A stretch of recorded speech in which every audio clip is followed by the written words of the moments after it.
Okay, well, we're at 8:32 and we'll go ahead and just get started, and folks might be joining us still. Thank you everyone for joining us again for our automatic voter registration rules advisory commission.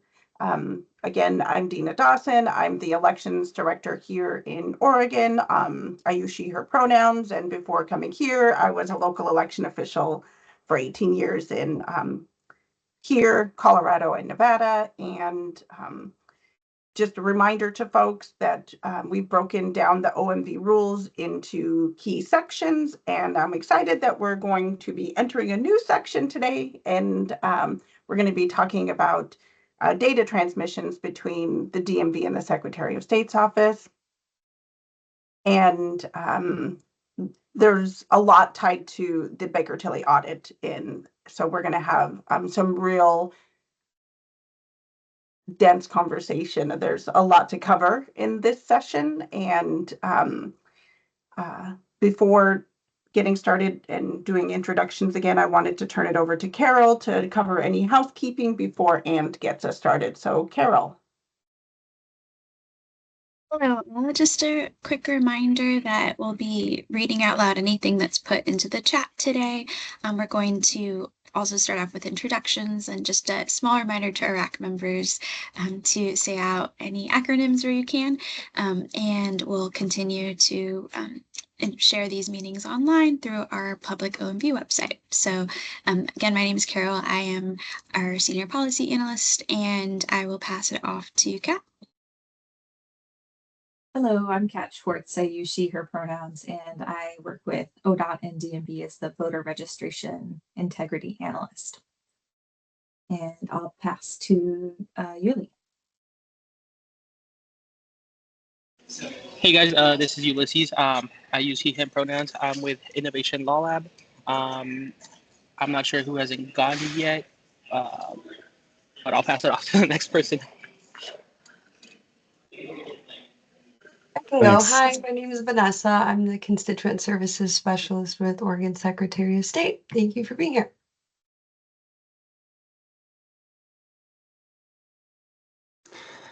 Hi, my name is Antwerk Jones. I'm the Elections Administration Manager here at State Elections. I use they, them pronouns. Thank you all for joining today. And I just see Kyle joined us. So Kyle, I will pass it over to you to introduce yourself and where you're from, and then we'll get started. Wonderful, thanks, Ant. My name is Kyle Yoder. I'm the Associate Research Director from the Center for Election Innovation and Research. Happy to be here today.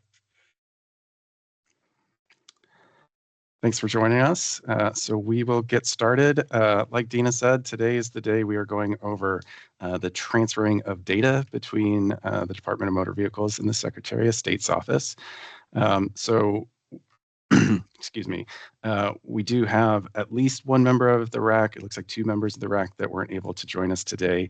And like Dina said, this is fairly dense material, so we know that we'll be sharing a lot of information and there'll be opportunities to ask questions and provide feedback. But there's a chance that we will get through all this material in less than 2 hours. So we might end up finishing the meeting early today. So I just wanted to mention that at the beginning. The way that we'll go over this is fairly similar to what we've done in the past.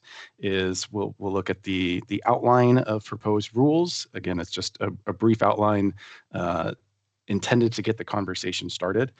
We will also address the Baker Tilly audit that had looked at the Oregon Motor Voter Program.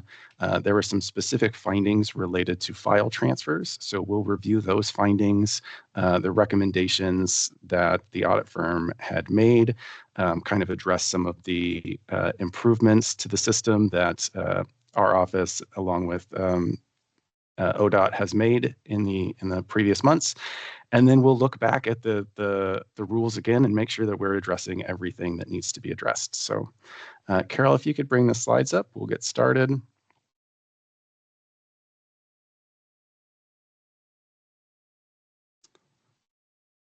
And we'll jump ahead to slide 3, transferring data. So again, these are general rules. It's going to be fairly brief, but I'll go ahead and read these for you, and then we'll get into the details. So within 5 days of a covered transaction, DMV will make available to the Secretary of State voter registration information for qualified individuals. Data will be made available to the SOS at least once per weekday. Electronic records provided by DMV for OMV, for the Oregon Motor Voter Program, are classified as level 4 restricted. Each data transfer will include a notification and count confirmation process. We'll define the process when or if a file is not successfully sent or received. The data transfer file prepared by DMV will include the full name, date of birth, residence address, mailing address, if any, date of the DMV interaction, type of DMV interaction, and the source of information. And then we'll also define the new monthly OMV file audit process. So that's an overview of the rules that we have started for this section. Are there any initial questions, any initial feedback that anyone has? I know that these are fairly high level. Okay, so we will, yeah, go ahead. I do have Pat. one question. For DMV source of information, I assume that would be a new piece and we aren't doing that right now, is that right? Yeah, I think that was identified through our discussions with the voter registration activities, that the best practice would be if we could identify this source. So yes, I don't believe this is current. This would be kind of the proposed going forward, that if we had that source of information, it would give, we might be able to solve some of those downstream effects and give the clerks better information when they're processing. Got it, thanks. Yeah, thanks for asking. Okay, so we will start looking at the audit findings that were related to this segment. So there were 3 findings that were related, and I'm not going to read all of these in detail, but we will touch on them briefly for those viewing at home. This slideshow was shared with RAC members last week, so everybody should have had the chance to review them in detail, but we'll cover them briefly. So finding number 6 of the audit was related to signature file transfer documentation. The audit firm didn't think we had significant documentation related to those. Finding 7 was around failure notification tracking. So what would happen if or when a file transferred wasn't completely successful. And then finding 8 was around user and administrative access reviews.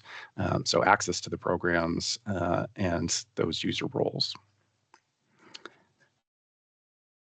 The next slide is just a brief overview again of the systems that are being referred to in this section, where we have the Oliver system. So that's the issuance system that ODOT uses at DMV. There's MoveIt and the MoveIt transfer. So that's the secure managed file transfer software that is used between ODOT and SOS to transfer these OMV files. And then on the Secretary of State side, there is the OMV system. That's an internal system to the Secretary of State's office that does the automatic job processing, so receiving the data and doing some matching work. So as we're talking about a few systems, that's a brief overview of which agency is responsible for which system and what their functions are. So we'll do a little bit more of a look at the individual findings. So that first finding, number 6, was around incomplete documentation of outbound signature file transfers, where Baker Tilly had identified this as a moderate risk. And really the highlight here was the documentation trails seemed to be incomplete. There were some transfers where the audit firm, in looking at our logs, could not match up transfers from one side to the other. And we'll advance here. We can continue on to the recommendations. So recommendations related to this finding was twofold. There were some findings for ODOT to implement a formal logging and retention policy for all OMV related file transfers. Also to consider enhancing system capabilities or procedures to sufficiently retain transfer logs. And then on the Secretary of State side, to conduct periodic audits of file transfer logs to ensure completeness and identify any recurring gaps in documentation. And I guess now is probably as good a time as any. Actually, if we go back to that recommendation slide, we can kind of touch on the fact that I shared in previous weeks. It's a little challenging for me in this role to be reading a lot of these recommendations, because this was a snapshot of what the program looked like several months ago. And so we have made quite a few improvements to the system and added controls into place. So I was hoping that we could address some of those during these recommendations here. Around file transfers, so like for the Secretary of State side, the recommendation is that we're conducting periodic audits of the file transfer logs.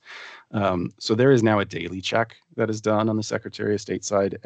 Every single morning, we check the logs between what the MOVEit system from ODOT side generates an automatic email that says this is the number of files that were transferred. And we compare that log every morning to the logs that are generated by the OMV system, the Secretary of State's internal software that is processing that information. And we are comparing every day to make sure that the number of files transferred from ODOT is the same number of files received by the Secretary of State's office. So that's been a new control that we've added to complete the documentation on that process. Kat, I'm not sure if you wanted to speak to either of these other two, but I do know that you've made some substantial progress toward these. Yeah, I would say we just now have the formal log and policy documented for file transfers. And again, yeah, we know those transfers were happening, but not necessarily, we didn't have those timestamps and everything. And now we do have those captured for a quick view, instead of having to go back and kind of recreate the whole file. So yeah, it's just a lot more efficient, especially for an auditor to come and look at and make sure everything seems like it's going smoothly. Great.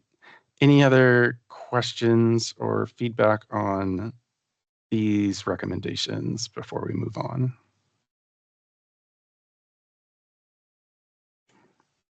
Okay, we will move on to 7, which was the lack of formal process for tracking and resolving system failure notifications. Again, this was the audit firm found that we didn't have the formal process in place. We did have an informal process, but we just hadn't documented what we do when these file transfers happen. So if we can advance here. And let's go one more.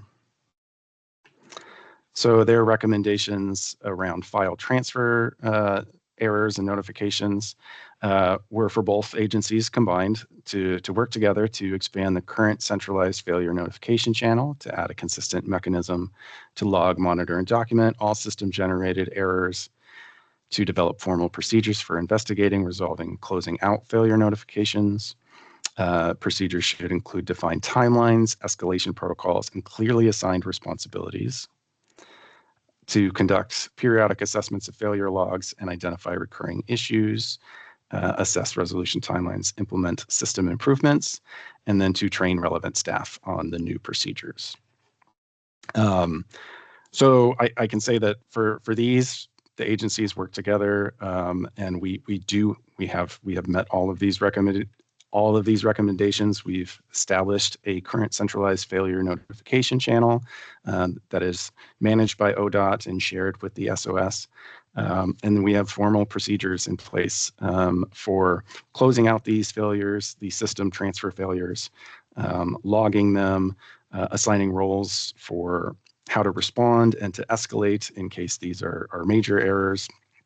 And again, this is around the data transfers. So we're ensuring now that the data is getting transferred back and forth. We are looking at the health of that transfer policy, and we will be reviewing those logs on a regular basis. I believe it's every 3 months we'll be doing assessments of those failure logs to ensure that we don't have recurring issues. The last one was around user access reviews not being performed for the systems supporting the OMV program. And we can advance a couple slides here. So recommendations, establish and document, again, standard formal administrative user evaluation policies for the systems, move it, transfer, and the OMV system. So the internal systems that are supporting the transfer of this data and the processing of the data. And this was formal user policies that needed to happen. So on our side, on the Secretary of State side, establish and document a standard formal user and administrative access evaluation policy for the OMV system and remove unnecessary user roles for OMV system administrators. That has been done. We have the system locked down so that only those that need to access the system can. And I believe the same was parallel for ODOT side and move it transfer. So that's a brief overview of those findings and the recommendations, the advancements to the system, the improvements and controls that we have put into place that kind of lead us back to these rules. So we can go over these again slowly and try to address any questions. So let's start at the top. Within 5 days of a covered transaction, DMV will make available to SOS voter registration information for qualified individuals to the Secretary of State. So here with the timeline of 5 days, Kat, I'm gonna put you on the spot again. I was hoping you could address why we've set it for 5 days instead of the next day. What's happening in the meantime before that data is made available to the Secretary of State? Yes, so when we implemented OMV, we decided that we needed some time to do some data verification before sending all that information over to Secretary of State. So right now there is a 2-day delay, and the reason then we have 5 days is accounting for things like holidays and weekends. So really it should be next business day or next 2 business days. So that's why that gap is happening. But what happens on our end is we are checking for situations that might disqualify someone, like fraud. That's the biggest concern, would be identity fraud. So we would pull those files, those records out of that transfer. And additionally, any big changes to the record, like, for example, if someone's legal presence indicator did change from citizen to something else, that's also automatically assessed and they would be taken out. That's pretty rare, but does happen. And yeah, just double checks essentially all the information. And if there's any big concern, there's kind of an error in it. Occasionally it causes the whole file to fail, which is not good, but we work those out together. But otherwise it just takes that one concerning record out. So for example, if it has 2 conflicting DMV numbers, that has also happened within that 2-day period, because sometimes people get a new credential really quickly.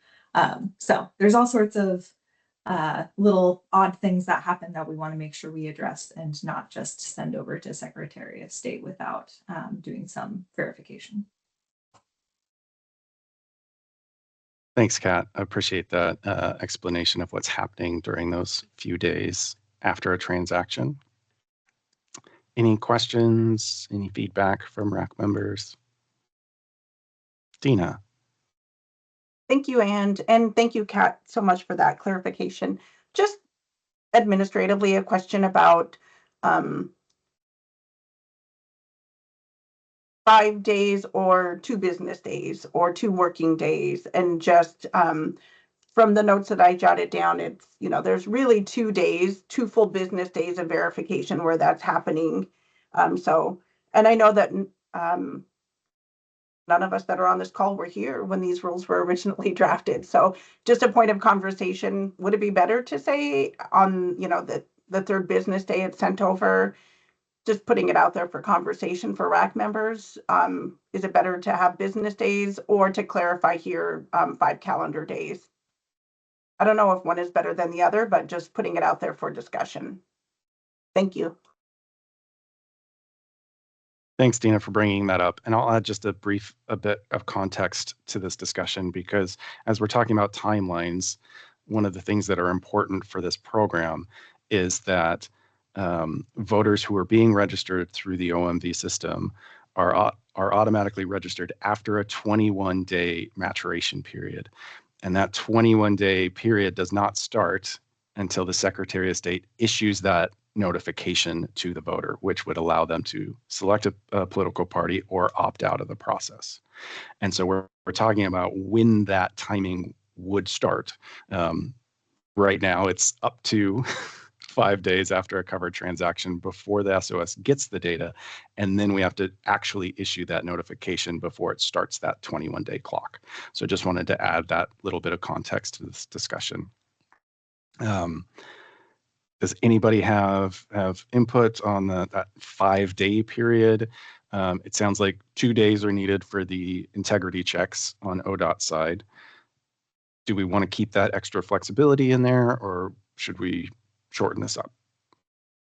Any thoughts? I do think I've been told on the tech side of it that that flexibility would probably be helpful just in case, holidays and things like that. Sometimes they fall on different days. It might just be a little bit odd to try to program every year for that holiday, kind of those one-offs. And there was another situation I was thinking of, I guess, differences in what is constituted as a holiday, sometimes between state and federal. And I think that's another thing I was thinking about. So having that flexibility of, it's our 2-day business day check, and then the following day is when we send it over, and that never takes more than 5 days, as far as I've been able to find.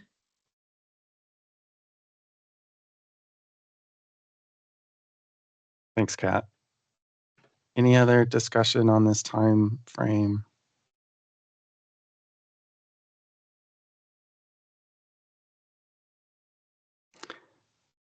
So it sounds like just leaving it as 5 calendar days would allow time for those integrity checks, and then also a little bit of grace period for weekends, holidays, and any potential technical issues that might arise.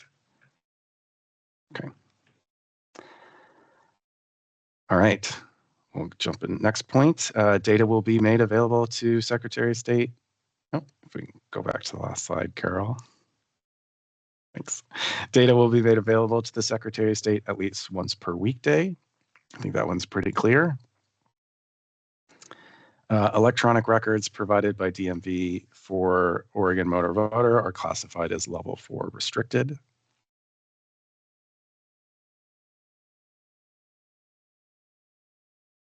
Each data transfer will include a notification and count confirmation process. So that is enabling the daily file audit that we're doing.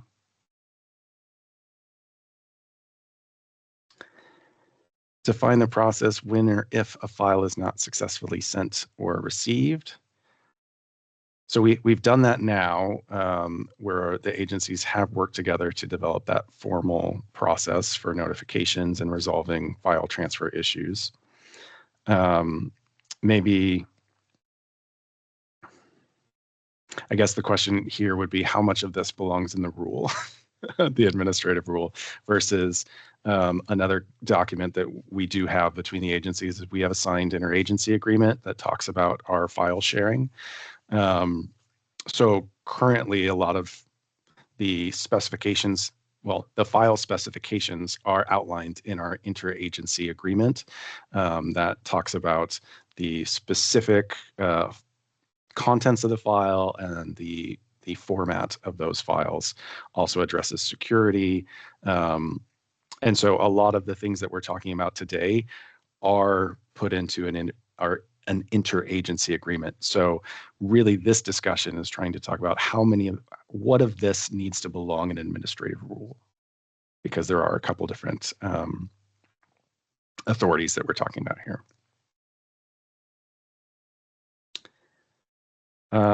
Data transfer file prepared by DMV will include the full name, date of birth, residence address, mailing address, if any, date, type, and source of information. So we'll note that Kat pointed out that DMV source of information would be a new addition to these requirements. And I might offer that we add, at minimum, these are what are transferred over, because as we've talked about this process, there are multiple file transfers that are coming over as part of the Oregon Motor Voter process. Some of them, including the HAVA file, what we refer to as the HAVA file, includes additional information that's beyond just this data set. So I'd probably recommend that what we're writing into the rule, we say at minimum contains this data and is permissible to allow us to get additional data transferred from ODOT. Kat, please. Yeah, and definitely want to give other people a chance to weigh in too. So I just want to make sure I know what we're thinking for type of DMV interaction. Is that new too, actually? So that would that be like field office, or is it more specific, like permit? What do you have in mind?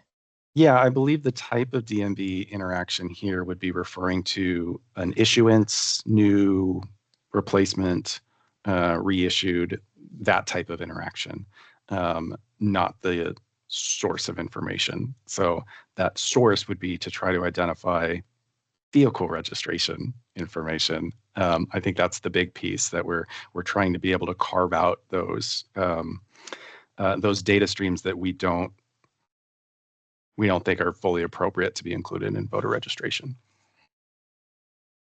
Right. Yeah, and definitely looking into that on our end about what it could look like. I know right now our system isn't really set up to do that, but we're looking into what we could do to kind of put those into different buckets. And how granular would you like? Would it just be like, this is vehicles, this is customers, like in-person customer update? Do you have an idea of what would be helpful? And we can keep talking about it, but just try to get your ideal scenario captured, and I can see what we can do. Yeah, that's a really good question. And really, that was informed from the last few weeks of discussion that we had here at the RAC, where the confidence that the local election officials can have in voter-provided address changes and voter-provided information was so much higher than those dealer transactions, vehicle registrations, and some of those other forms that you had shared where it seemed like the address being changed might be a bit of an afterthought. Really, we're trying to point out those scenarios. And so as far as how granular that information needs to be, I'm not sure whether the source document itself would be enough information for us. Dina, did you have any other thoughts on this one?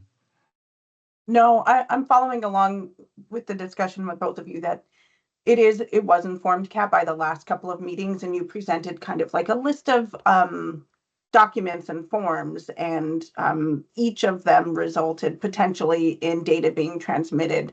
I'm trying to think of a few, but I think there was one that was like an ADA placard, and there was so much identification listed. So in my mind, it would just be whatever there is a source of the data that is being pulled into the file, and then us just determining together, or you notifying us of, here are the types of data that are resulting, or the types of transactions that are resulting in data being transferred. And then we just have a key that describes that ADA placard is this code. Definitely on the administrative side here, where we would be working really closely together, and how that fits in the rule would be just that, we determine annually, DMV and SOS together review the items and determine what fits in and what the code is, or something like that. And then we can just point to that piece. I mean, and really great opportunity. We've never been able to get down this far into the weeds and get something promulgated in rule, but referring to the conversation that's been happening already this morning is oftentimes we're going to be referring, the rule is going to be referring to the agreement, the IRR, and at other times it'll be referring to our annual, either our joint procedures or individual procedures. So that gives us some flexibility to evaluate them annually and modernize them as things change and stay current. Thanks, Dina. So would it be, in an ideal world, basically you get which form it came from, if there was a form, or, you know, in-office proof of address, like there's some options like that. Yeah, I think that's what we were envisioning, is just an extra field in the data file, an extra column that was identifying what the source of the information was. That way, for those that we've identified that we want to exclude, we can exclude based on those tags. Okay. I know that we definitely have had those issues with, especially with the vehicle dealerships entering the wrong information. And I do just want to flag that sometimes people don't interact with the government for a long time, and this might be their only address update for a while. So you could be missing out on some good data too, but definitely understand there are errors because people aren't going into their voter registration and really intentionally updating it. So just wanted to flag that, but I think we can try to figure out ways to get the customer updating their address kind of prioritized in our data. Let's see what we can do.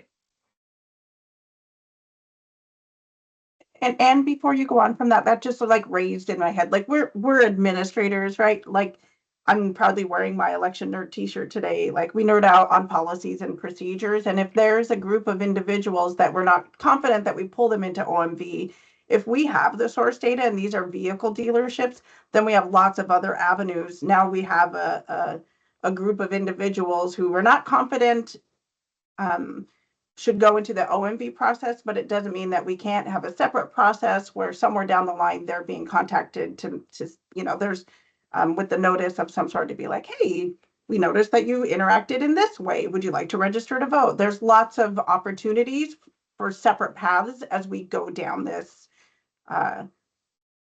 It's exciting to figure out what's the best way to make Oregon Motor Voter like the most inclusive and the best way to administer the program. So I'm excited about that. Thank you for bringing that part up, Kat. I will add one more data source. Kyle, I see your hand up, and I appreciate that. I'll get to you in just a second. One more line of data that I believe that we currently get in at least one file would be whether they had opted not to update their voter registration address on their last update. So we would probably want to include that as well, so that would give us that full, complete picture. Kyle, going to you.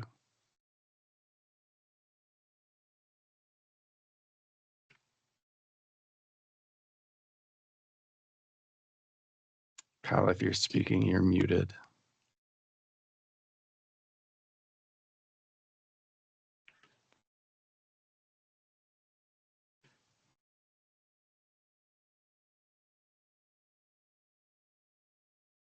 Kyle, do you want to try again? I just tried to see if there's something I could do.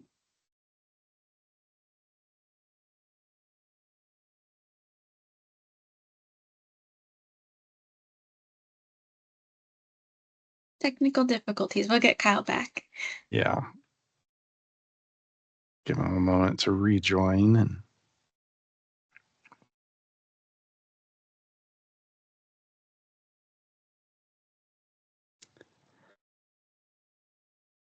anything else from the group on this section that we're talking about, the data transfer file contents?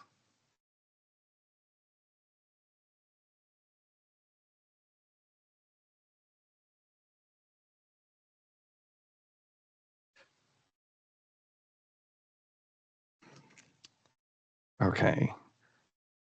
I guess I would just, yeah. I want to confirm that we are we're already doing pretty much all of this, right? Is there anything that stands out to you other than the source of information that would be different? No, yeah, that's correct, Kat. The source of information was the only new addition to this section. And again, this is not all inclusive of the contents of the file that are sent over. I think this is just defining at minimum what we need in order to conduct voter registration.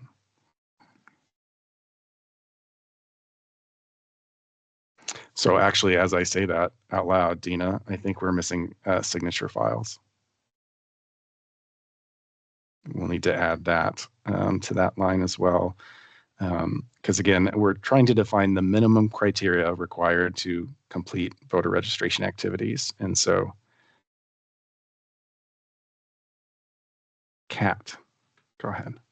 Yes, on that, I was thinking about this last time with our current practice with signatures is to send you, once you request signatures, we send you that file back. And were you all hoping to get just any signature like with the OMV file? I think that would make the file a lot bigger. So there's some considerations with that, but would that be the ideal scenario? Is that just every OMV file or issuance file is sent with the most recent signature? Yeah, that was the intention. And I wish Tracy was here to speak for the clerks, but I would, from my years of experience working in the county clerk's offices, having the most recent signature or as many signatures on file as you can from an individual is very helpful when it comes to being able to verify the signature on their ballot envelope or potentially like a petition that they had signed. So we as election officials are always in favor of the most up-to-date signature we can get. So yes, I do believe that would be a change where we would be requesting signatures for each interaction. Welcome back, Kyle. If you have a chance to ask your question, you can raise your hand, but I'll pass it over to Dina. Thank you. Sorry, Kyle, just one second, just back to the signature piece. Thank you, Anne, for catching that. And I'm looking directly at the Oregon Motor Voter current registration manual. And there's one additional statement for the data transfer request, and it's that the Elections Division will request an individual's electronic signature from DMV when updating or initiating a voter registration through the Oregon Motor Voter process. And we were just adding the piece to it that, you know, more signatures are better. And then bouncing back to the discussion that we've been having over the last couple of weeks about the minimum best practices and the requirements. And we talked about 2 different pin pads at the DMV, and the pin pad that's at the photo station at the end is the one that collects the better signature. So just putting all of that on the table, like we really will define which signature comes through and when those come through. But the one piece missing from this slide is that request for a signature that's associated with that. So thank you.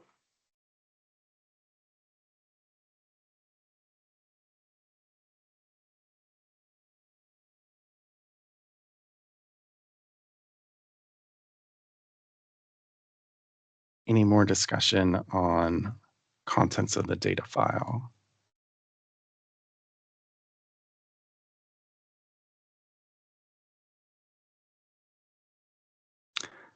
Kyle, I see you trying to talk, but I'm afraid we can't hear you.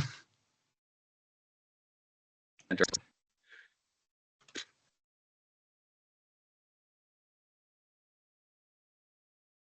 heard something Go- for a second, but now it shows that you're muted. Yeah, go ahead and try again. I'm gonna try again. Apologies. I promise I've used a computer before today. I was just trying to speak quickly earlier, the at minimum. We would like the file transfer to include, the data transfer to include these files. As Dina noted, as others have noted, the increased flexibility to evolve and change over time is helpful. In other states, we see the data transfer file including things like a driver's license number to better identify voters, voter contact information for notice and cure abilities, those kinds of things. And so being able to bake that flexibility into the rule so it can be built upon in the future is just helpful. Thank you for adding that. And yeah, that's absolutely the intention, is that the rule would be written for at minimum and to be permissible, and that we would use our interagency agreement, which would be reviewed at least annually, to get into the granular details and to determine whether we can add additional data fields or what else would be helpful. So yes, appreciate that feedback.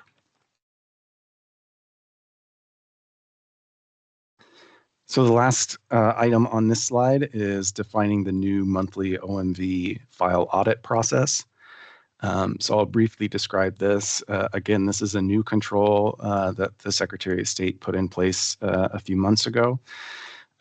So alongside our daily checking of the data transfer numbers and verification, we also do a new monthly audit. And what that audit consists of is the Secretary of State samples those OMV issuances that we've received during the past month. Our team randomly selects a sample, making sure that we get issuance data from every day that are collected over the month. And then we generate an audit. We send that audit back over to ODOT and ask them to revalidate the credentials and the qualifications of those included in the file. And so that process has been going for several months now, and it's now it's an additional integrity check that we're doing on the system. So we did want to at least acknowledge that in these rules about these additional controls that were put into place. So any questions, comments on that process? Dina. Thank you, Ann. And for RAC members, the way that we've kind of broken this down into segments and scheduled the RAC is that, you know, we're going to go through all of these segments or these areas, and then we're going to, all of the discussion is going to inform the rules that the Elections Division is promulgating. And then we're going to revisit them with RAC members together. And so I think it's important to note here, like for this, define the new monthly OMV file audit process, you can expect to see in the rule that we're going to point to the already developed internal policy that we created. So we have, you know, a procedure on procedures that we use to define what this is. It's evaluated, it has history included. So we would be pointing. So the rule on this is just going to point to that procedure that is reviewed and approved annually. So that's why this section is, there's a lot of information covered in this section, but doesn't get too deep down into the weeds because it's there's lots of areas where it's just covered in either the IRR or already a developed policy. So just wanted to grease the skids a little bit or prepare you for when we are reviewing these rules together in the future. We'll be pointing to existing documentation. RAC members, let us know if you would like to learn more about these procedures, if you'd like to review them, if you want more insight into those. Thank you and appreciate that time.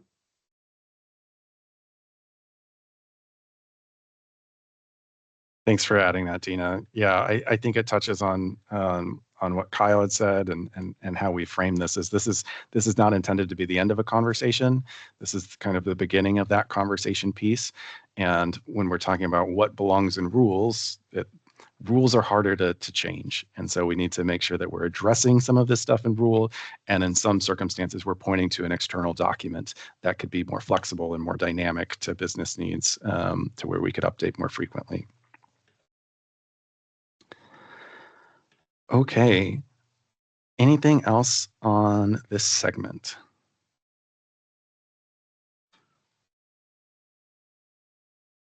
I know we said that we would get through materials fairly quickly, but we have reached the end of our slide deck for the week.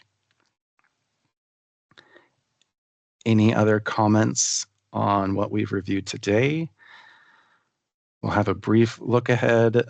Next week, we will cover anything else from this section, any lingering questions or comments that are provided, and we will start discussing the Oregon Motor Voter Processing at the Secretary of State's office, how we're processing data.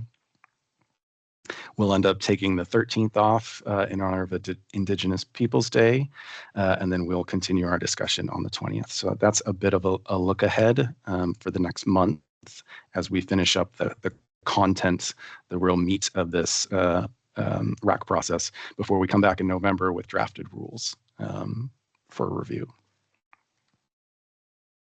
So I'll pause for another 30 seconds to see if anybody has anything else to add this week.